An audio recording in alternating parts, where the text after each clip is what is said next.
the fragile peace in South Sudan hangs precariously by a thread, teetering on the brink of all-out war following a brutal attack that claimed the lives of a high-ranking general and numerous soldiers. The incident, which has sent shockwaves through the nation and the international community, underscores the escalating tensions and the very real threat of a return to widespread conflict. The government confirmed the tragic loss of life, stating that a United Nations helicopter, attempting a crucial evacuation mission from the northern town of Nasir, came under a ferocious assault. Dozens of soldiers, alongside a prominent general, perished in the horrific attack.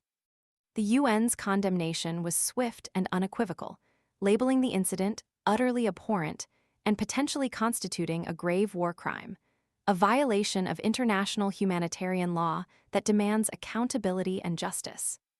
The sheer brutality of the assault, the targeting of a UN humanitarian operation, and the blatant disregard for human life have galvanized international outrage. President Slava Kir's urgent appeal for calm rings hollow against the backdrop of this escalating crisis.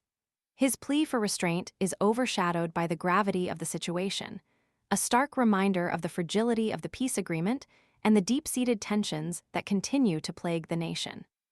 The international community, already deeply involved in supporting the peace process, now faces a stark choice: to stand idly by as the country descends into chaos, or to actively intervene and prevent a full-blown catastrophe. The attack on the UN helicopter is not an isolated incident. It is the culmination of a steadily deteriorating security situation. For months, whispers of rising tensions and simmering conflicts have filled the air, punctuated by sporadic outbreaks of violence. Now, these simmering embers have burst into a raging inferno, threatening to consume the entire nation. Alan Boswell, the International Crisis Group's Horn of Africa director, paints a grim picture, stating unequivocally, South Sudan is slipping rapidly toward full-blown war. His assessment echoes the growing concerns of numerous analysts and experts who have been warning of this escalating danger for some time. The potential consequences are staggering.